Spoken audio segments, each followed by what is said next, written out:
You're watching Beyond Markets, and welcome. I'm Kenneth Igbomor, and today's show we'll discuss how Nigeria can improve its dairy value chain. You can join the conversations with the hashtag Beyond Markets, and you can follow my handle, that's at Kenneth Igbomor. Now, the Central Bank of Nigeria has committed to driving backward integration in the dairy value chain as it plans to add dairy products to its FX list. Muhammadu Abubakar, the National President of the Commercial Dairy Ranchers Association of Nigeria, and Tilewa Adebajo, the CEO of CFG Advisory, join me for this discussion. Thank you so much for joining me on the show, sirs. And I'd first like to start off with the fact that this is not the first time we're hearing of the government trying to have backward integration in this sector. You know, I'd like to get a sense of what happened in the previous attempts and what were the challenges they faced.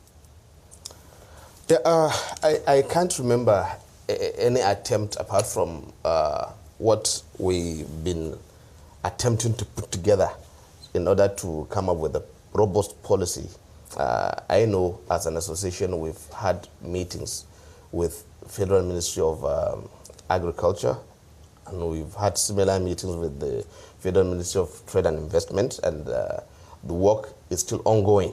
So if there was any attempt where a policy was drafted or even shared among stakeholders, I'm not aware of that. All right, but then in the consultations that they've had so far with the players in the industry, what has been the key sticking points? First, we look at the backward integration. We look at the tariff regime modification, and also to look at the HS code application. As you may be aware, there is zero tariff on import of agri implements, but it's hardly enforced because when you go to custom, you see that it's not in the HS code. So we're trying to see how we harmonize the HS code in order to make sure that when you import dairy products, it is going to enjoy this zero duty, which we are not yet enjoying. All right, so let me bring in Tilewa in here. Looking at this backward integration, as an economist, I'd like to understand from your perspective, you know, the kind of impact this could have in the entire value chain for Nigeria. Well, first of all, let's take a look at the existing business. There are few established players in the industry. I think a company that's been here for over 50 years, a listed company, and another one that are involved in mostly, and most of the milk that we use in this country is mostly powdered milk, and understand that also there's also the evaporated milk, which is sold in mostly tins and in sachets. The fresh milk industry is a different industry, which is very limited. Most of the milk that we bring in is UHT, or pasteurized ultra high temperature milk, which we sell in Tetra Pak packs. So the industry itself the product itself is already very heavily import dependent. And in terms of taking a look at how you want to do is what we call the import substitution industrialization strategy that Nigeria has been trying to accomplish over the last 40 years. And quite frankly, all we've been saying is that there are certain things that if we have the local competence and the ability to produce locally, then we should be able to start by importing and then substitute with local production. This hasn't worked in the dairy industry at all, and as I mentioned earlier, there is no defined policy in the dairy industry to be able to work out backward integration that is defined. And the only sector that I think we've actually achieved some success in this is actually the cement industry, where cement was imported in raw form. Then there was a ban on importing, just raw cement. You had to have a bagging plant before you did that. And from having a bagging plant, you had to set up the actual industry. And this took over a 10-year period for us to be able to successfully integrate it. I think it was under the presidency of Obasanjo that he came up aggressively with pushing this policy through. Okay. So that's really where we have the challenge in terms of we have a policy, we have an import substitution strategy as a policy, but the implementation, unfortunately, has not been very effective. All right, then, talking about implementation, I'm going to piggyback on what Tilewa just said about the cement industry. We've seen clearly a backward integration strategy from government that is working. Is it a case of can we copy and paste that into the into the dairy industry, as someone who plays in that industry, where do you think some of the challenges will come in, and how best do you think we can implement this backward integration policy? It's quite easy for us to cut and paste, but we have to agree that this is a completely different industry that has a so what are raw the material that's peculiarities perishable. So we need to understand that we have upstream in dairy, we have midstream, we have the downstream. The downstream is where you have 99% players, where we have the multinationals.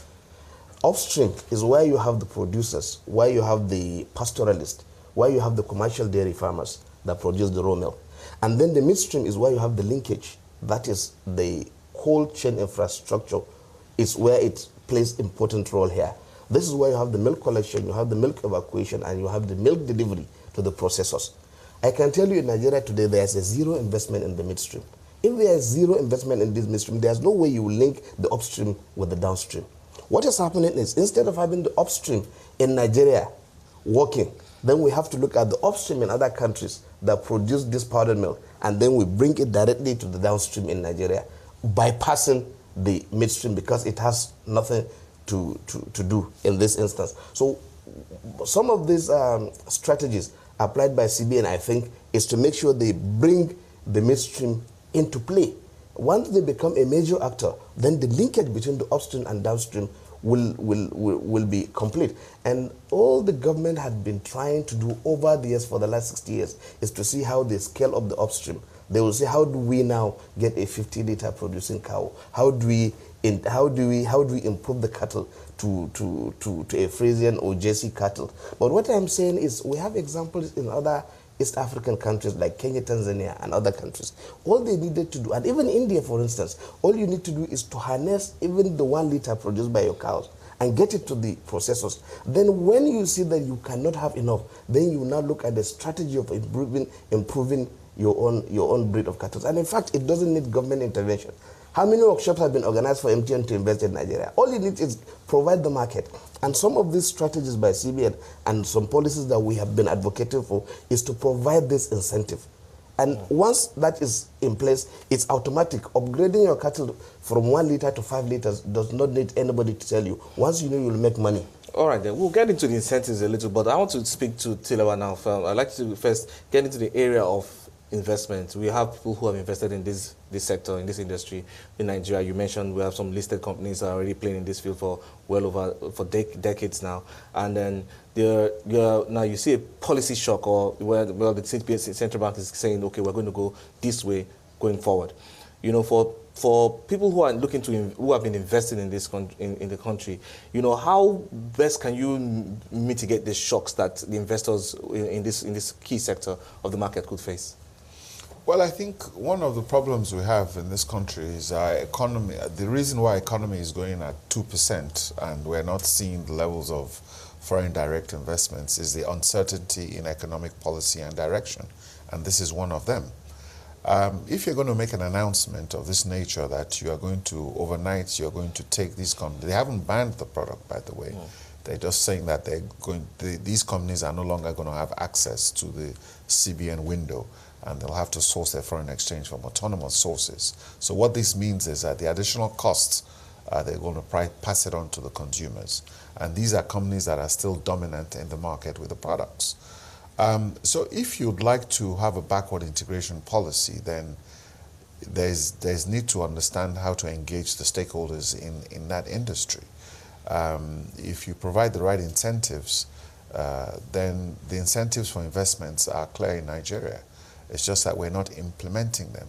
What we need now are clear-cut policy directions to be able to drive the implementation of those policies, and those investment incentives will kick in. Pioneer status, zero equipment on duty, all these nice incentives are there, ability to repatriate your capital. We have the best incentives on table. That's not the issue. The issues are around policy consistency and implementation. All right, do you share the same sentiment on incentives? No, I don't think so. I think the best incentive for every businessman is market. As I'm talking to you today, there's no incentive for any investor to invest in local dairy production in Nigeria.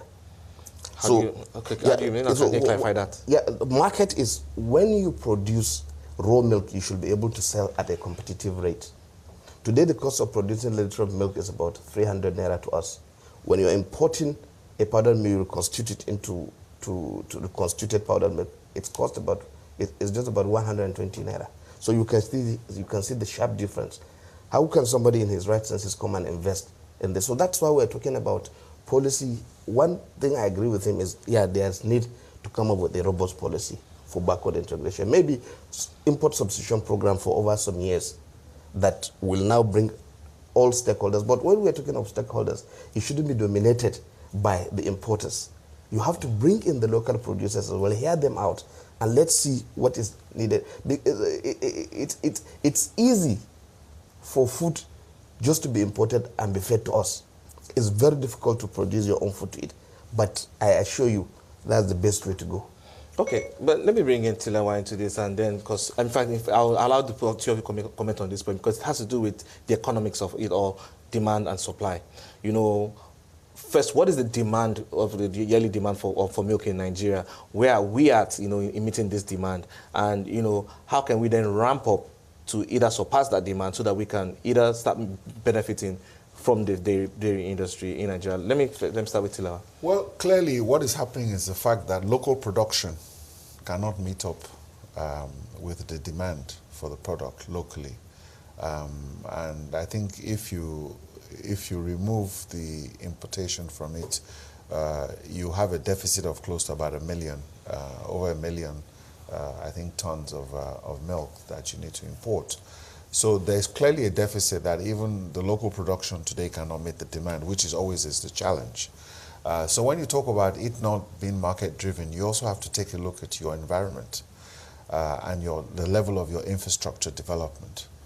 In an area of Nigeria, it's not an accident that we tend to use dry powdered milk, or we are using like evaporated milks in tins or in things so that it can keep. Because the technology that is required, which is refrigeration, to preserve this product, I think is very expensive because of the power situation. And in order to get it to the masses, it's a lot easier because the handling cost of all these things are quite high. So in other countries who have a very strong logistics network and infrastructure, the cost to deliver this product is quite cheap. But in Nigeria, we have that disadvantage because the cold chain technology and investment in the cold chain technology is very, very limited. So, you know, and the challenges that Mr. Abubakar goes through from bringing milk, fresh milk from his farm in Kano all the way to Lagos is a 12-hour drive. And he must have invested in refrigerated trucks to be able to distribute his products across the country. And that is his own investment. In other countries, there will be somebody else who will pick up the milk from him and do the distribution. So the cost of trying to produce this product in Nigeria, because of our level of infrastructural development, is quite high. So it's going to take us a bit of time to be able to get on track with full local production. So it requires a lot of commitment in implementation policy. All right, so I'd like to get your take on this as well. Yeah, I think he's misunderstanding two things, or mixing two things. There's difference between the perishable product itself and the evaporated and the powdered milk as the end product. We're talking about the raw material being used. You see, the same companies that are producing evaporated milk, producing powdered milk, can use the raw material from Nigeria. And once this is competitive, I don't even have to get involved in the value addition he's talking about. All right, then I'll take a quick break right now. When we return, we'll continue the rest of the show Beyond Market. I've been speaking to Tilewa Adebajo, the CEO of CFG Advisory, and also Muhammadu Abubakar is the National President of the Commercial Dairy Ranchers Association of Nigeria. If you're just joining us, Muhammadu Abubakar is the National President of the Commercial Dairy Ranchers Association of Nigeria, and Tilewa Adebajo, the CEO of CFG Advisory, are with me today, and we're discussing how Nigeria can improve its dairy value chain. All right then, so another very interesting angle this brings up is this question around jobs. when we go into a backward integration policy for the dairy sector, how will this impact jobs? I would like to get first from the economists, and I also get from Mr. Abubakar. So, Tilewa. First of all, agriculture is the biggest contributor to the Nigerian economy, close to about 25% of our GDP.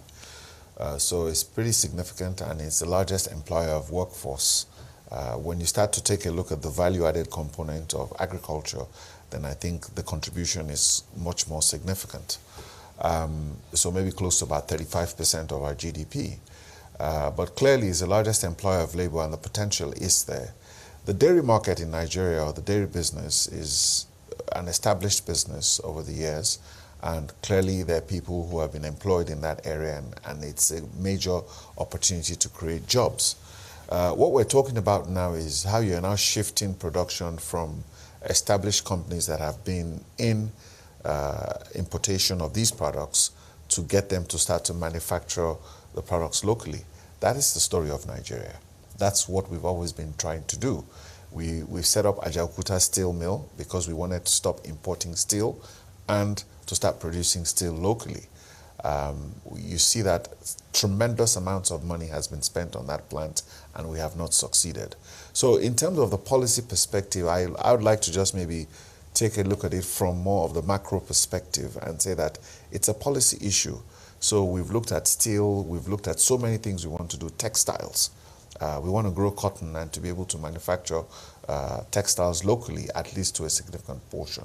So the challenge with this and other policies of trying to do our import substitution industrialization strategy is what is the problem. And if we're not careful, it could create jobs or destroy jobs the way we take a look at it. So it's a question of how that policy is implemented. But I think that there could always be a win-win situation. Mr. Abubakar, your take on the jobs, and do you see this as do you think this will be a boom for jobs for the sector? Yeah, of course, it's going to be a boom because I assure you that the jobs that is created by the processors will remain and will even increase. That's where you have our worst fears. And then, but the ripple effect that is going to have on the upstream and the midstream is going to be enormous. And so you will see employment.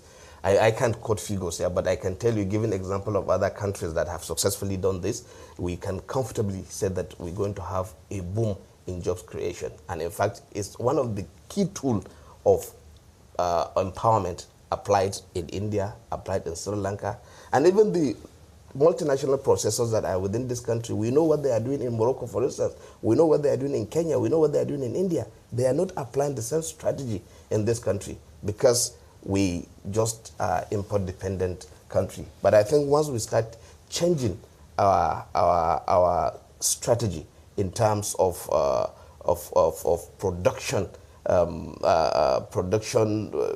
in terms of how we produce our things or how we source our raw materials, then I think they will start also to support us in making sure that we create jobs by getting the local raw materials from Nigeria. All right then, but then another issue that has also come up on this is the issue of smuggling. We've seen, the government trying to be self-sufficient in different staples across the country, and we've seen rice, for example. We still hear about the incidents of smuggling happening across the borders in there. Then we signed up to the AFCFTA, and then I'd like to speak to the opportunity we'll see in there, but then Tilewa, I'd like you to speak on these two issues. One on the issue of smuggling, and then what it means, developing the value chain at the point where we are signing the FCFTA. Well, a lot of all these things, again, smuggling means that you have a demand that you're not able to meet through local production. And if you're trying to produce something locally and you cannot meet the demand, people will find ways to import these products, pay the high cost, and also bring them to the markets. So it's important that you take a look at your markets very carefully. You also have to be able to control your borders in terms of the tariff regime. And if you take a look at the African Continental Free Trade Zone you're talking about, if other countries have a better cost of production than we do, then it's not everything that we're going to manufacture in Nigeria. You might find out that what is it costing you to import milk, as opposed to maybe it's not an area of your competitive strength. So those are the things that we need to do in terms of understanding our overall industrial policy. But if we do have the capacity, then by all means, then we need to make a concerted effort and a serious effort at developing the capacity of production within those local industries. And that is exactly where policy comes in place. So if we're not careful, as we've seen with the African Continental Free Trade Zone, a lot of countries are already focused on what they want to do and what they cannot do. And they know that there are certain things that they're not strong in, or they do not have the capacity. So they'll rather import their petroleum products because they don't have refining capacity. So there are many things that we need to look at in terms of the Nigerian policy on a holistic basis and decide where our competitive strengths are. And agriculture definitely is one of them. So your take? Yeah, I think the African Trade Agreement, we have our fears, and I think we've expressed it, and we would like to emphasize it again, that the rule of origin must be enforced, because we fear that if we're able to control the inflow of, or the dumping of dairy products on Nigeria, they may find a way of getting it to other countries and then bring it in as a product of a sister African country. But just recently, a week ago, I was in Kenya. I was one of the delegates from Nigeria that went to look at the roadmap for continental dairy development, and we look at also the regional strategies that's going to be employed by ECOWAS and COMESA and other regional bodies like UMA for the Northern Africa. And I think we're very clear about making sure that we become self-sufficient in dairy in the African continent. I just hope Nigeria will not lag behind and then will end up being jokers. Okay, finally, I think before we sign off on this one, I just first then like to get your recommendations. Tilewa first, economically, what kind of recommendations you see, how we should take this? And then are we seeing this also, beyond the fears, are we seeing this as opportunities for collaboration between MDAs, between the private sectors and government? There's no clear-cut doubt about this, that what I would like to see is, the central bank determines monetary policy. And I think it's also important that we don't see the central bank trying to take a lead in another sector, which is agriculture. The incentives that they're producing in terms of financing for equipment, I think it's great. But what is more important is that I'd like to see a more coordinated approach. I'd like to see the central bank sit down with the Ministry of Agriculture and the Ministry of Industry, Trade and Investments to be able to formulate a policy around this program that can be sustainable and can deliver the benefits that we need to see. And I think that when I see that, then I think I become confident that it can work, because this is not something that you do in isolation. So apart from those ministries coming together, you also have to get involved the stakeholders on that industry, the local producers, and of course the current importers. And I think the good point that Mr. Abubakar made is the fact that what is the program in place where at least the importers are going to the local producers to harness all of the current local production to be able to do the existing products such as evaporated milk and powdered milk. I think that would be a low-hanging fruit. If we can achieve that very quickly, then I think that would be a great start. So that is my own recommendation. All right, so your recommendation and opportunities for collaboration. Yeah, I think as I've said, the midstream is a great opportunity. There's no investment there. So it's beckoning for foreign direct investment and even local investment. And also I would like to see collaboration between the multinationals and local producers. It's not a game of cat and mouse. It's supposed to be collaborative effort between the two to make sure that we support the government in self-sufficiency in dairy products in our country. This, I think, is what we should look at rather than getting afraid or jittery.